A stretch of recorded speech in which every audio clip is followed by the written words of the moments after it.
코로나 바이러스 감염증 19 국내 발생 현황을 말씀드리겠습니다. 6월 17일 현재 지역사회 감염이 31명, 해외 유입 12명 등 총 43명의 신규 환자가 발생하여 현재 총 누적 확진자 수는 12,198명입니다.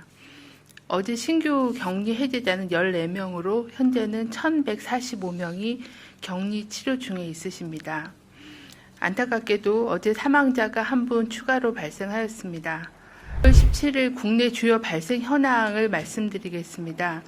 서울 관악구 소재의 리치웨이 관련해서 격리 중이던 접촉자 4명이 추가로 확진되어 현재까지 총 176명이 확진되었습니다. 방문자가 41명, 접촉자가 135명입니다.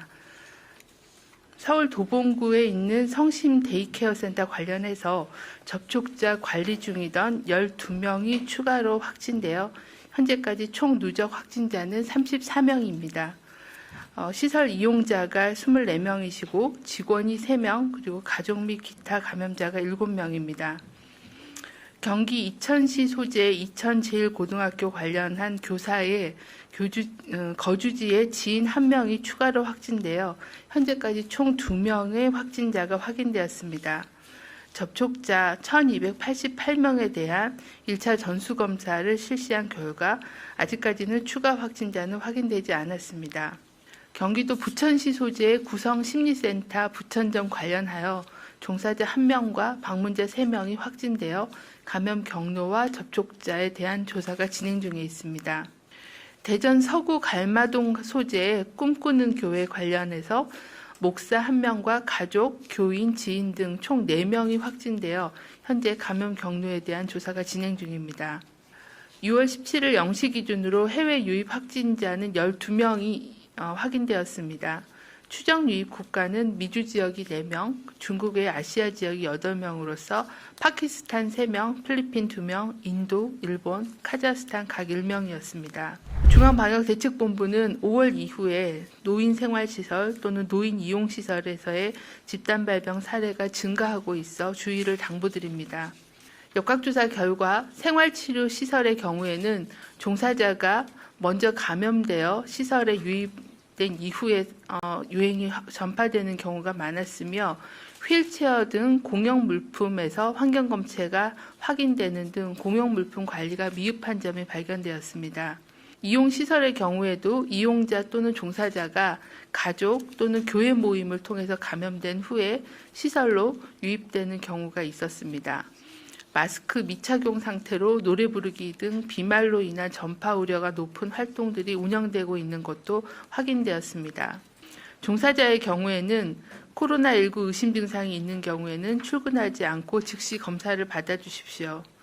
또한 감염의 위험이 높은 클럽, 주점, 노래방, PC방 등 다중이용 시설 방문을 하지 말아주시고 또 운동 등 동호회나 종교 소모임 등의 참석을 자제해 주시길 바랍니다.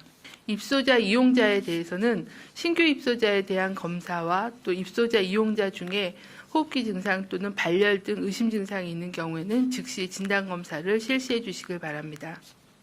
또한 시설 관리자께서는 휠체어 등 공용물품, 손잡이, 문고리 등 손이 많이 닿는 그런 곳에는 철저하게 표면 소독을 실시해 주시길 바랍니다.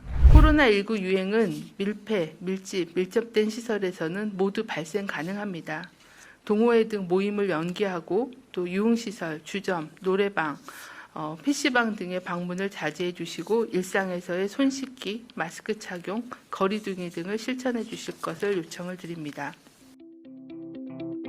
최근 해외 유입 사례가 두 자릿수 환자가 늘고 있는 최근 상황을 어떻게 평가하고 계신지도 궁금합니다.